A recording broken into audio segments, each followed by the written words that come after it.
Alors, le résultat de l'apprentissage aujourd'hui était d'apprendre à développer des carrés de binôme ou des trinômes de carrés parfaits, si vous voulez. Donc, ce serait de développer des binômes sans nécessairement avoir besoin de faire les flèches à chaque fois. Alors, pour commencer, j'avais demandé aux gens de calculer ceux que vous voyez devant vous. Puis, l'erreur que beaucoup de gens vont faire, là, je vous le dis tout de suite, ne faites pas ce que je vais faire.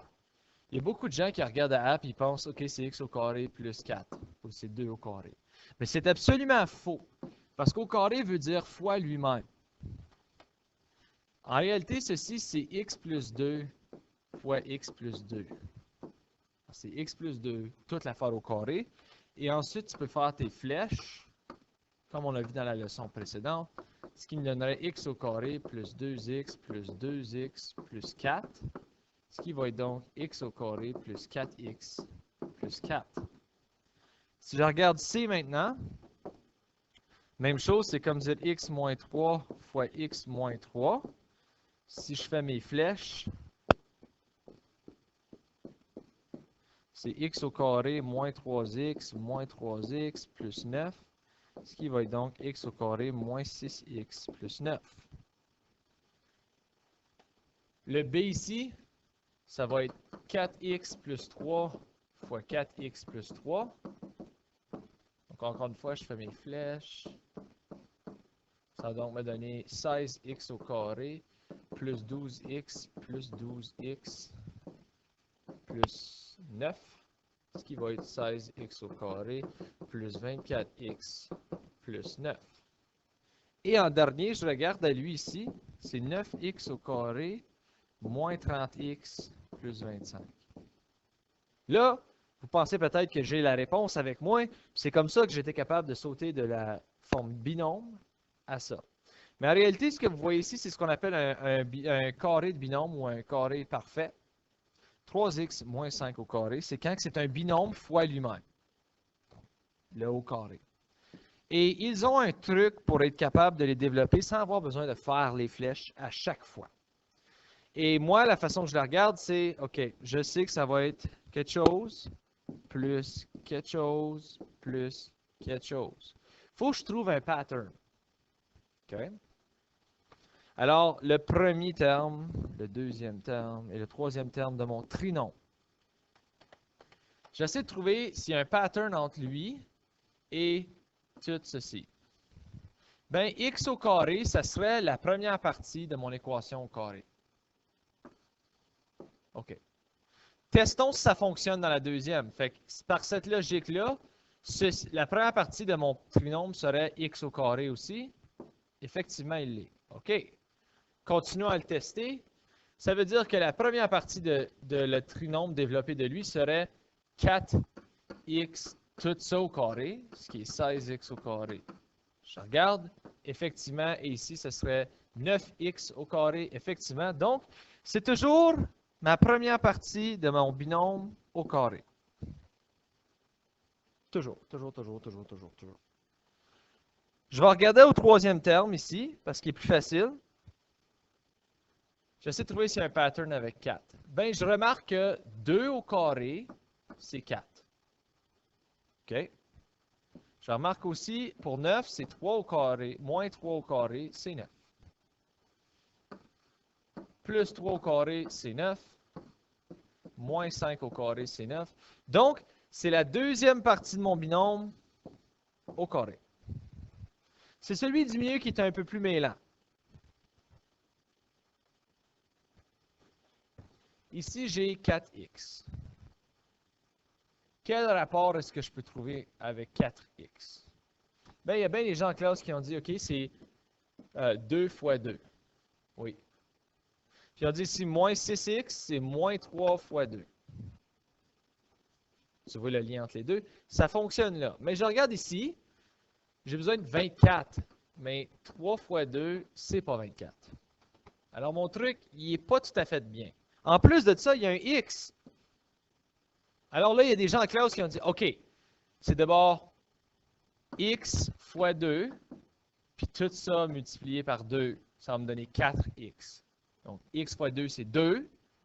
x fois 2, c'est 2x. 2x fois 2, c'est 4. On dit la même chose ici. Moins 3 fois x, c'est moins 3x. Moins 3x fois... Oh, pas la bonne flèche que je regarde là. C'est ici. Moins 3x fois 2, c'est moins 6x. OK. Là, ici, c'est là d'où le monde ils ont cliqué. Ah! C'est 4x fois 3. Ça me donne 12x. Et tout ça multiplié par 2, ça me donne 24x. Là, c'est tout à la tête, là, ce que je suis en train de vous dire. Ce qui veut dire que celui-ci, ça serait moins 5 fois 3x, ce qui est moins 15x. Tout ça multiplié par 2, moins 30x. Alors, si je regarde un exemple parfait, si j'ai 6x plus 2 au carré, oh, pardon, ça va être le premier multiplié par le deuxième multiplié par 2. Ça va être toujours ton deuxième terme. Alors, je sais que je vais avoir 3 termes. Le premier va être lui ici au carré. Fait que 36x au carré. Le dernier va être lui au carré. 4. Le milieu va être 6x fois 2, c'est 12x. Tout ça multiplié par 2 va être 24x. Voilà ma réponse finale. Alors, si je veux faire des exemples supplémentaires, je regarde ici x moins 6 au carré. Fait que le premier terme, c'est le premier au carré. Donc, 1x au carré, c'est x au carré. Le deuxième, c'est x fois moins 6, qui est moins 6x fois 2, ça va être moins 12x. Le dernier, c'est moins 6 au carré, qui est plus 36. Même chose ici. Le premier, ça va être 8x, pardon, non. C'est 8x au carré, donc c'est 64x au carré. Plus 8 fois 1, 8. Tout ça fois 2, ça me donne 16x. Et 1 au carré, c'est juste 1 au bout. Continuons ici. X plus 5 au carré, ça va être x au carré. Plus x fois 5, 5x fois 2, 10x. Plus 5 fois 5, c'est 25. Ici, ça change un peu. X plus 5 fois x moins 5. On n'a pas vu lui encore, donc tu dois quand même le développer. Parce que ce n'est pas un carré parfait. Ça me donne x au carré plus 5x moins 5x plus, moins 25. Ce qui me donne donc x au carré moins 25. Ah! Gardons ça. J'ai 2 termes au lieu de 3 termes. Ça, c'est parce que c'est la même équation, même binôme, sauf le signe est différent. Ça l'annule ton terme de milieu. 2x moins 3 fois x moins 9. Encore une fois, je fais mes flèches parce que ce n'est pas un carré parfait. Ça va me donner 2x au carré, moins 18x, moins 3x plus 27. Ce qui me donne donc 2x au carré, moins 21x plus 27. 2x moins 5 au carré, parfait, je peux réutiliser mon truc. Le premier, c'est la première partie au carré, donc 4x au carré, moins, je peux bien commencer par faire le calcul, là. 2x fois moins 5, c'est moins 10. Tout ça fois 2, c'est moins 20x. Et moins 5 au carré, c'est plus 25. 6x plus 1 au carré, ça va être 36x au carré. Ensuite, 6x fois 1, c'est 6. Tout ça fois 2, ça va être 12x. Tout ça plus 1 au carré, c'est 1. Et pour terminer, 2x au carré, c'est 4x au carré. 2x fois moins 8, c'est moins 16.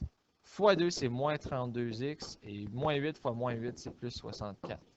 Si on veut généraliser tout ce qu'on est en train de faire, essentiellement, c'est que si j'ai un carré parfait qui est a plus b au carré, sa forme simplifiée de ça, ce serait a au carré plus 2ab plus b au carré. Donc, encore une fois, c'est la même chose, sauf le a, c'est comme ton premier terme. 2 fois ton premier fois ton deuxième terme et ton deuxième terme au carré. Hein, au lieu de les appeler premier et deuxième, on les appelle a et b. Il n'y a pas grand-chose qui ont changé. On pourrait faire la preuve. Donc, a plus b au carré, ce serait a plus b fois a plus b. Alors, je développerai ici a au carré. A fois b, c'est ab. B fois a, c'est aussi ab. Puis b fois b, c'est b au carré. Donc, en tout, ça va te donner a au carré plus 2ab. Oh, plus b au carré. Okay. Bon, c'est un b, c'est là. Donc, si on regarde ici, c'est la preuve de ce qu'on disait, mais c'est exactement la même chose qu'on disait auparavant, que si j'ai un premier plus un deuxième terme au carré, ça donne le premier terme au carré, plus 2 fois le premier terme fois le deuxième terme, plus le deuxième terme au carré. Okay? Donc, ça, c'est une propriété qu'il va falloir mémoriser à un moment donné pour être capable de sauter d'une forme à l'autre. Parce que ce que vous avez ici à la gauche, c'est ce qu'on appellerait la forme factorisée. Ce que vous avez ici à la droite, ce serait la forme développée ou simplifiée. Puis le but ultime, c'est d'être capable de hopper d'une forme à l'autre selon des propriétés. Et cette propriété ici m'aide beaucoup à aller vers ce côté-là. Donc, on va utiliser ça pour nous aider à déterminer si les valeurs suivantes sont des carrés parfaits. Et c'est pas facile, donc je vais essayer d'aller le plus lentement que je peux, mais c'est vraiment pas évident. Parce qu'en gros, la propriété qu'on essaie d'utiliser, c'est la suivante. Donc, on veut savoir, si je te donne ça, est-ce que ça donne un carré parfait? Ça, c'est la question. Donc, il faut que je regarde ici. Si c'est un carré parfait, ça veut dire que ça va être quelque chose plus ou moins quelque chose au carré. Hein? C'est un carré parfait quand ça va être dans sa forme simplifiée. Ça, je trouve quelle version dans sa forme factorisée que si je le développe donne x au carré plus 6x plus 9. Donc, une des façons les plus faciles à le trouver, c'est que, ben regarde, le premier terme, il est au carré. Hein? Donc, ça ici, ça serait comme mon a au carré. Ce qui veut dire que mon a serait tout simplement x, en principe. Hein? Parce que x au carré, c'est le premier terme. Puis je peux aussi utiliser le le dernier terme, parce que le dernier terme, c'est le b au carré. Donc, ça veut dire que ça serait 3. Hein? Parce que 3...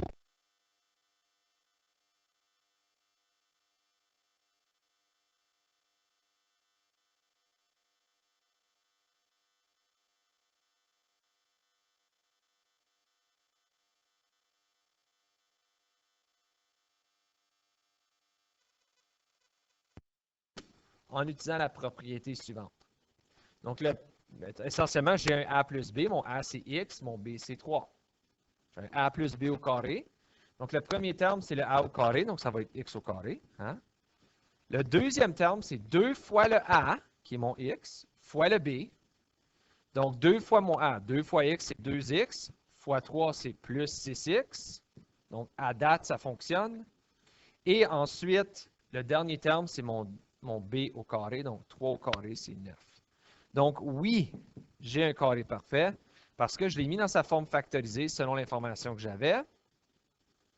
Et lorsque je le redéveloppe, ça me donne effectivement la même forme. Donc, oui, sa forme, c'est le carré parfait x plus 3 au carré donne ceci. On va faire le prochain ensemble. Donc, ici, j'ai 2x au carré plus 32x plus 16. Celui-là est un petit peu plus difficile parce que là, il va falloir utiliser une logique. D'ailleurs, les racines pour nous aider. Fait que, si je regarde, ça ici, là, ça serait mon a au carré. Moi, je veux juste le a.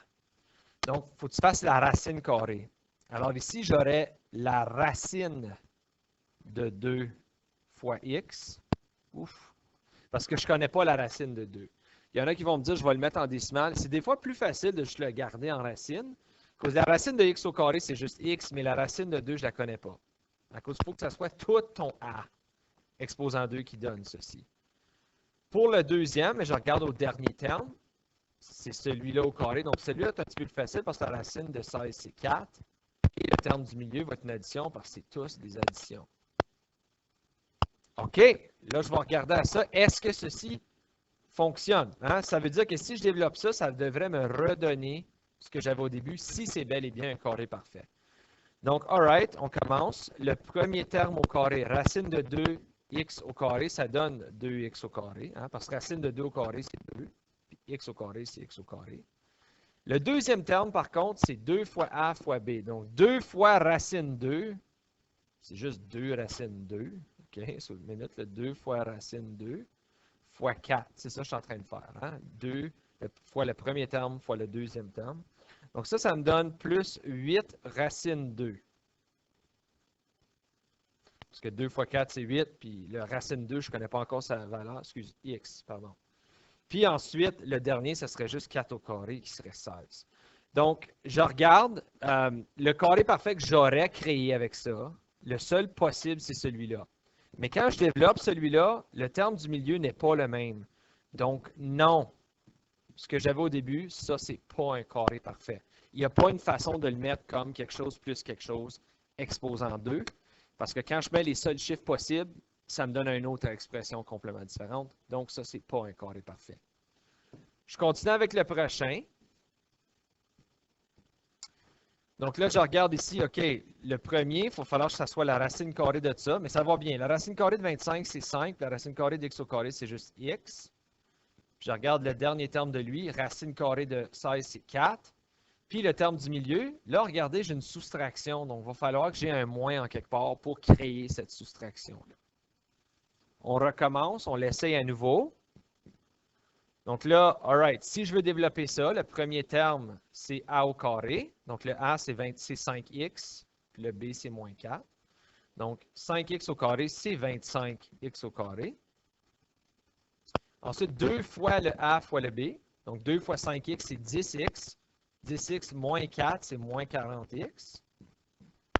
Et le dernier terme, c'est le b au carré, donc moins 4 au carré, qui est plus 16. Donc, effectivement, c'est un carré parfait ici, parce qu'une fois que je le mets dans sa forme factorisée, puis je le redéveloppe, ça me redonne la même forme que j'avais. En dernier, je regarde lui ici, je vais l'essayer encore une fois. Donc, je regarde, OK, le premier terme, le a, ça serait la racine de 4x au carré, donc 2x. Puis le dernier terme, racine de 9, qui serait 3. Je vois que le signe du milieu serait un plus. Donc, ça, c'est mon A, ça, c'est mon B. Je redéveloppe. Donc, A au carré, c'est 4x au carré. 2, attendez, faire le terme du milieu, là. 2 fois le A, soit 2 fois 2x, c'est 4x, fois le B. Donc, 4x fois 3, c'est plus 12x. D'être là, tu devrais avoir un drapeau rouge qui dit « Wow, c'est pas la même chose que j'avais ici. » Donc, cette expression-là n'est pas un carré parfait, parce que le carré parfait aurait été, là, si je le développe au complet, là, le carré parfait aurait donné 4x au carré plus 12x plus 9. Alors, ceci met fin à la leçon d'aujourd'hui. S'il y a une chose qu'il faut toujours tenir compte, c'est cette propriété ici qui est super importante à l'avenir. Donc, je vous laisse là-dessus. Si vous avez des questions, n'hésitez pas à communiquer avec moi.